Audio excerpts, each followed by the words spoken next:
안녕하세요. 캐나다 곽쌤TV의 곽재연 인사드립니다. 오늘은 9번째 이야기로요. 여러분들과 함께 사립학교와 공립학교의 차이점에 대해서 알려드리려고 합니다.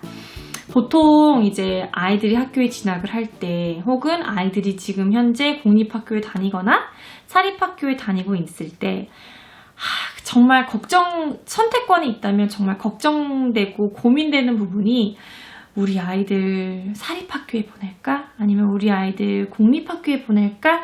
이런 부분에 대해서 많이 고민을 하실 것 같아요. 저 또한 그랬고요.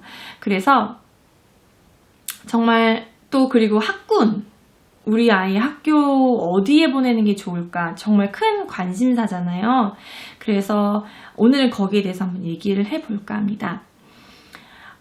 실제로 저 또한 여기 캐나다 명문 사립고등학교에서 잠깐 일을 했었어요. 그리고 이제 공립학교에 온 지는 이제 거의 10년이 돼가고 있는데요. 사립학교와 공립학교의 장단점 여러 가지가 있어요. 일단 제가 사립학교부터 말씀을 드리면 사립학교 같은 경우에는 일단은 여러분도 아시다시피 이제 부모님들의 돈이 많이 들어가죠. 왜냐면 공교육 같은 경우에는 이제 저희들이 이제 부모님들이 일해서 낸 세금에 정부가 들어가서 이제 정부에서 이제 지원을 받아서 학교가 운영되는 거기 때문에 이제 의무화되어 있는 교육이기 때문에 돈이 안 들어가지만 사립학교는 비싼 학교는 거의 1년에 몇만 불까지. 그래서 사람들이 흔히 얘기하는 명문? 그쵸? 그런 학교 같은 경우에는 굉장히 가격이 높아요. 장단점은 있어요. 만약에 서포트해 주실 수 있으면 가는 것도 좋지만 공립학교에서도 얼마든지 누릴 수 있는 그런 혜택이 굉장히 많기 때문에 그런 점을 비교를 해 드릴까 합니다. 일단은 사립학교를 보내는 가장 큰 이유는 아이들이 조금 더 나은 환경에서 공부할 수 있지 않을까라는 생각이 제 개인적인 생각이에요. 그러니까 일반적으로 이제 한국에서 캐나다로 이민 오신 분이나 유학 오셨는데 자녀를 학교에 보내시는 분들은 일단은 한국에서의 그런 주입식 교육보다는 조금 더 자율화된 캐나다의 교육이 마음에 들어서 아마 대부분 많이 오신 걸로 알고 있어요. 그래서 캐나다 자체의 공교육이 굉장히 잘 이루어져 있기 때문에 그런 경우에는 사립과 공립에 고민을 두셨을 때 둘 다 이제 비슷한 환경에서 아이들이 교육받을 수 있다고 생각을 하는데요. 다른 점은 프라이빗 스쿨도 사립학교도 사립학교마다 조금씩 달라요.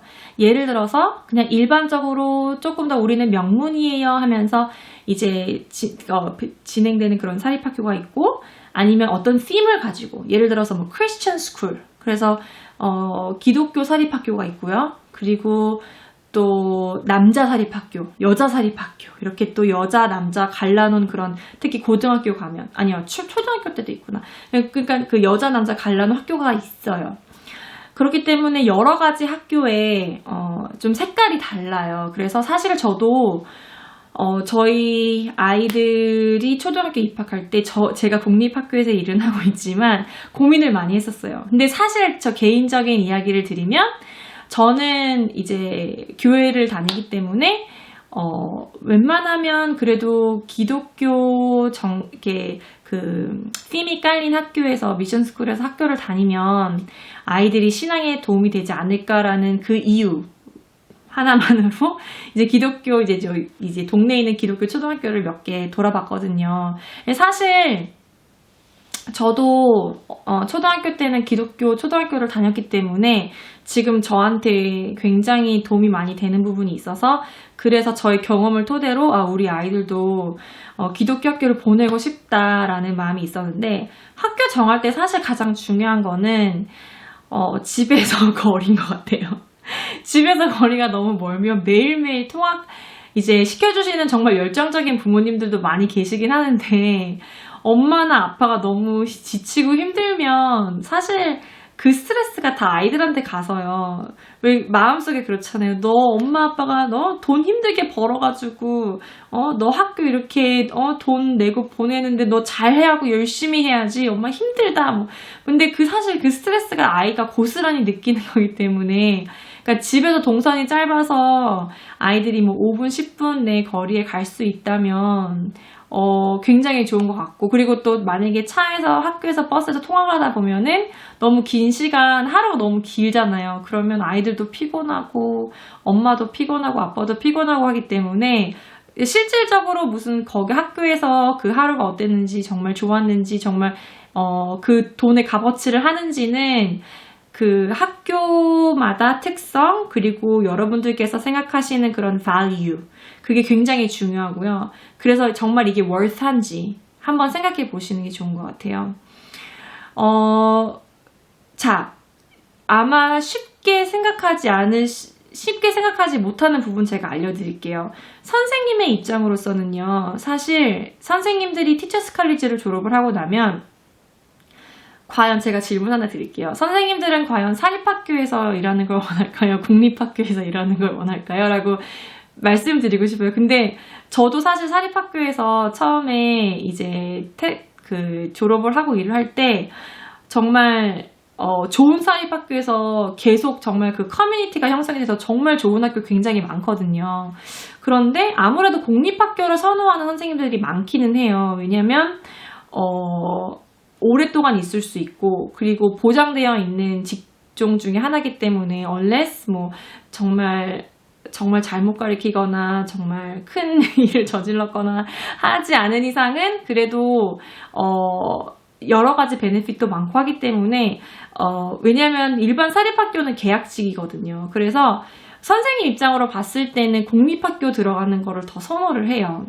근데 사립학교에도 정말 훌륭하시고 정말 그 학교 자체 분위기의 그런 그 서로의 관계가 정말 똘똘 잘 뭉쳐서 있는 학교도 굉장히 많아요. 그래서 꼭 다 그런 건 아니지만 그래도 선생님들은 공립학교에서 일하는 걸 선호하시고 그렇기 때문에 선생님들의 입장에서는 아무래도 물론 사립학교도 정말 훌륭하시고 정말 패션은 정말 좋은 마음을 갖고 정말 열심히 하시는 분 굉장히 거의 많이 계시지만 그래도 이렇게 생각을 해보시면 공립학교도 정말 더 실력 있고 굉장히 더는 아니지만 실력이 굉장히 있고 그리고 잘 가르치시는 선생님들이 굉장히 많으세요.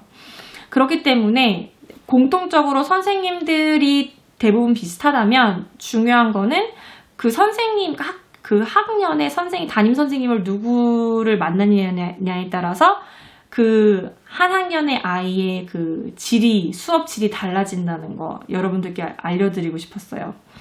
그리고 사립학교 같은 경우는 엑스트라 커리큘러가 조금 더 많이 진행되고 있고 그리고 또 선택해서 더 많이 할 수 있는 장점이 있고요. 그리고 일반 공립학교에서도 엑스트라 커리큘러가 많이 진행되고 있기는 하지만 그래도 사립학교와 비교했을 때는 조금 더 다양한 프로그램이 사립학교에서는 많이 진행이 된다고 생각을 해요. 그래서 중요한 게 학교를 볼 때 만약에 선택권이 있으시다면 아직 이사 준비 중이셔서 학교를 어디를 갈지 고민이 되신다면 학교를 직접 찾아가 보시는 것도 되게 좋은 것 같아요. 특히 사립학교는요. 그래서 가셔서 일단은 학교 분위기 둘러보시고 선생님들 분위기 보시고 그리고 직접 가서 상담도 해보시는 게 굉장히 중요한 것 같아요. 저는 실제로 이렇게 기독교 초등학교를 갔을 때 정말 놀란 학교도 많았거든요. 왜냐면 너무 좋으신데 딱 막상 가보고 아이들이 어떤 커리큘럼으로 공부를 하나 보니까 어떤 학교는 정말 익스트림하게 모든 커리큘럼이 바이블 이제 성경을 토대로 아이들이 배우는데 물론 굉장히 좋은 거예요. 그런데 그러면은 일반적으로 다른 온타리오 커리큘럼을 과정을 하고 있는 아이들 같은 경우에는 그러니까 이게 어느 정도 좀 약간 섞여서 뭐 매일매일 성경에 대해서 배운다는 건 좋지만 근데 어떤 학교는 너무 100% 성경만 가지고 공부를 하기 때문에 다른 거는 배울 기회가 그렇게 없는 거예요. 그래서 저는 제가 가본 어떤 학교 중에 하나는 너무 포커스가 돼 있고, 그리고 또 학생들도 굉장히 그 문화의 학생들이 너무 많은 거예요. 그래가지고 사실 저는 캐나다라는 나라 자체가 다문화고 정말 다민족이 모여 사는 나라기 때문에 어느 정도 학교에서 여러 문화를 같이 공유하고 있는 그런 학교 분위기가 더 좋다고 생각을 해서 고민이 많이 됐었거든요. 그래서 저는 그냥 나중에는 공립학교로 가는 걸로 결정을 했지만 만약에 저희 집 근처에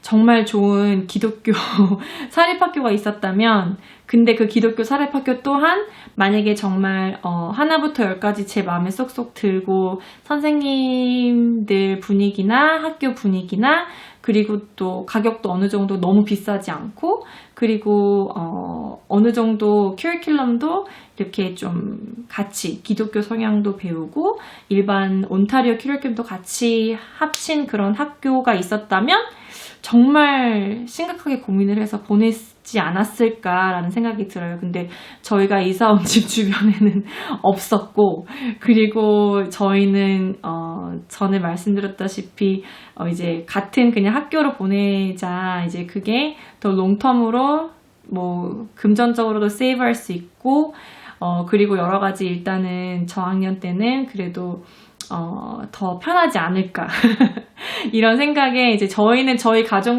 나름대로의 결정을 했지만 고민이 많으실 것 같아요. 그런데 고민하실 때 중요한 점은 학교를 직접 방문해 보시고 학교 분위기 보시고, 그리고 만약에 그 학교에 다니고 있는 다른 부모님들의 피드백도 굉장히 중요하고요. 그럼 장단점이 나오거든요.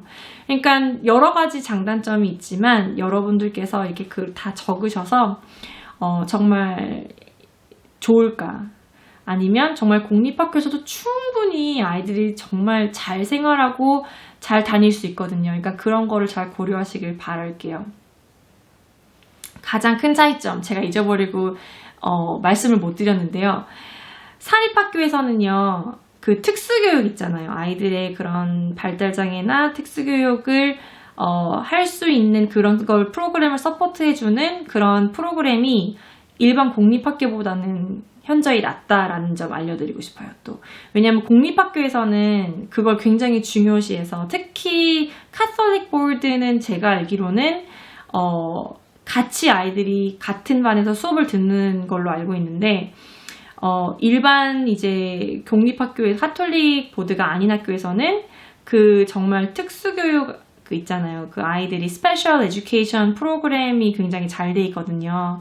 그런데 일반 사립학교에는 그런 니즈가 있는 아이들은 그렇게 많은 혜택을 받지 못한다라는 점 알려드리고 싶고요. 그렇기 때문에 그래서 만약에 그런 니즈가 있는 친구들이 많이 모이다 보면 아무래도 선생님들께서 학교 수업 진행하거나, 그러니까 왜냐하면 수업을 진행할 때 한두 명의 아이들이 분위기를 흐려놓거나 수업이 진행이 될 때 정말 힘든 경우가 굉장히 많거든요.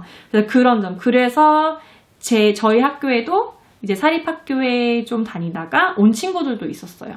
그렇기 때문에 그거를 잘 생각을 하시면 좋을 것 같아요. 그래서 정말 훌륭하고 정말 또 공립학교에서 사립학교 가서 굉장히 만족한 친구들도 있고요. 제 이제 컬릭 중에 하나는 초등학교 다니다가 이제 8학년, 9학년을 사립학교로 갔는데 너무 만족하는 거예요. 그러니까 그 친구의 성향이 너무 잘 맞았던 거죠, 그 학교랑. 그래서 뭐 방과 후에는 조금 가격이 비싼 사립학교였지만 뭐 말도 타고 그리고 그 친구들 분위기와 뭐 친구들과도 되게 잘 어울리고 이제 그런 거. 그렇기 때문에 장단점이 있고, 그 학교와 제가 늘 말씀드린 것처럼 아이가 공립학교에서도 적응 잘 하고 잘 배우고 또 선생님도 잘 만나서 정말 훌륭하게 잘할 수도 있고, 그리고 조금 더 엄마 아빠가 생각했을 때 우리 아이가 사립학교 스페시픽한 그냥 모든 다 사립학교가 아니라 정말 우리 가정과 뭐 우리 아이가 잘 정말 어울려져서 다닐 수 있을 것 같다라는 사립학교를 찾으시면 보내시는 것도 추천을 해드리고요. 네. 그러니까 여러분들 잘 고민하셔서 결정하시길 바라겠습니다. 네, 오늘 어머니들, 오늘 하루 너무 아버님들 수고 많이 하셨고요. 그리고 또 내일은 또 새로운 컨텐츠로 여러분들께 인사드리겠습니다. 네, 엄마 아빠들 화이팅입니다. 오늘 하루도 러블리한 하루 보내세요. 안녕히 계세요.